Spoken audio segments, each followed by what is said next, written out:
សួស្តីប្រិយមិត្តដែលកំពុងតាមដានព័ត៌មានជាមួយនឹង Channel YouTube Mr. 855 នៅពេលនេះដែរខ្ញុំបានក៏សូមជូនព័ត៌មានដូចតទៅព័ត៌មានទី1នោះគឺតាក់ទិនទៅនឹងចេញការបរិច្ឆេទច្បាស់លាស់ហើយពីមង្គលការឆាយវីរៈយុទ្ធបន្ទាប់ពីមានព័ត៌មានភ្ជាប់ពាក្យជាមួយកូនថៅកែម៉ាស៊ីនស្រូវនៅខេត្តកំពង់ចាមកាលពីខែមុនឥឡូវនេះមានដំណឹងពីថ្ងៃមង្គលការពិតប្រាកដរបស់តារាចម្រៀងរូបនេះហើយតាំងពីថ្ងៃភ្ជាប់ពាក្យលោកឆាយវីរៈយុទ្ធផ្ទាល់បានព្យាយាមមិនធ្វើការអត្ថាធិប្បាយ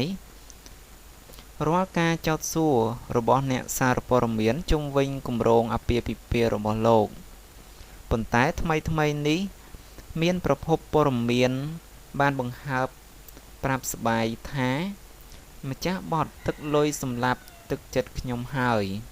រូបនេះនឹងចូលរោងការនៅថ្ងៃទី21ខែឧសភានេះហើយ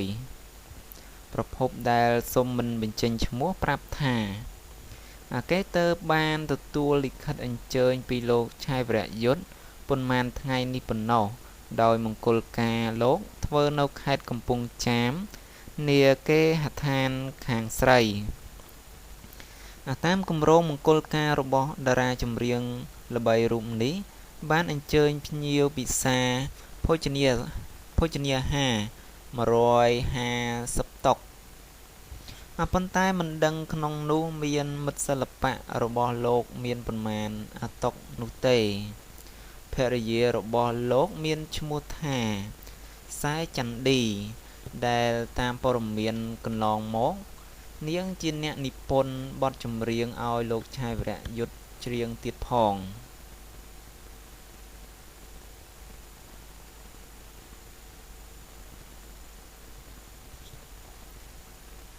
ប្រិមិត្តជាទីមេត្រីសម្រាប់អត្ថបទដែលតាក់ទិនទៅនឹងលោកឆាយវីរៈយុទ្ធដែលខ្ញុំបានធ្វើការអធិប្បាយនៅពេលនេះគឺឈានមកដល់ទីបញ្ចប់ផងដែរឥឡូវនេះយើងក៏បន្តទៅតាមដានព័ត៌មានមួយទៀតដែលព័ត៌មានទី2នេះគឺតាក់ទិនទៅនឹងរិនសាវ៉េតបង្ហាញអារម្មណ៍សោកសង្រេងលើឆាក PNN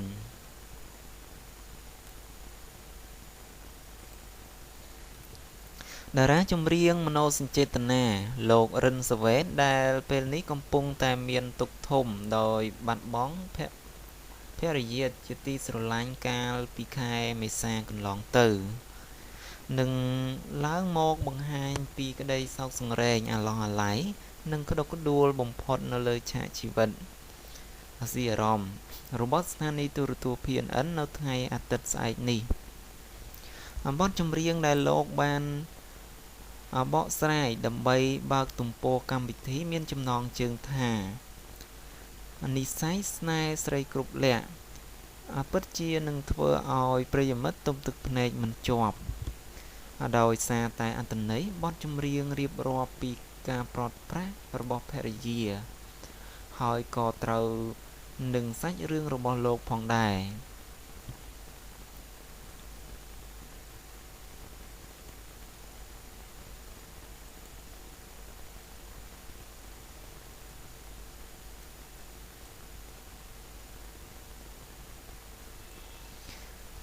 ថ្លែងក្នុងកម្មវិធីស៊ីអារម្មណ៍លោកបានរៀបរាប់ថា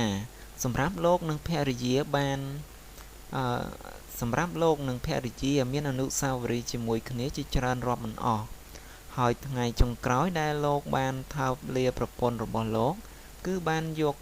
ចិត្តយកអារម្មណ៍និងភក្ដីភាពទាំងអស់ថើបលាគាត់ជាលើកចុងក្រោយលាលើកនេះគឺលារហូតលាដោយសង្វេគនិងសូមឲ្យភរិយារបស់លោកបានទៅកាន់សុគតិភពនៅមានឈុតឆាកកំសត់ជាច្រើនទៀតដែលលោកនឹងបង្ហាញជូនទស្សនិកជនក្នុងកម្មវិធីស៊ីអារម្មណ៍សូមកុំភ្លេចរងចាំតាមដានទស្សនានៅថ្ងៃអាទិត្យនេះចាប់ពីម៉ោង11ដល់ម៉ោង11:30នាទីព្រឹកនៅលើកញ្ចក់ទូរទស្សន៍ PNN បាទប្រិមិត្តជាទីមេត្រីអញ្ចឹងសម្រាប់អត្ថបទដែលតាក់ទិនទៅនឹងលោករិនសាវ៉េតក៏ដូចជាអត្ថបទដែលតាក់ទិនទៅនឹង លោកឆៃវរៈយុទ្ធដែលខ្ញុំបាទធ្វើការអត្ថាធិប្បាយនៅពេលនេះក៏ឈានមកដល់ទីបញ្ចប់ផងដែរអរគុណក្នុងការចំណាយពេលវេលាដ៏មានតម្លៃតាមដានព័ត៌មានជាមួយនឹង Channel YouTube Mr. 855នៅពេលនេះដែរខ្ញុំបាទក៏សូមអរគុណនិងសូមជម្រាបលា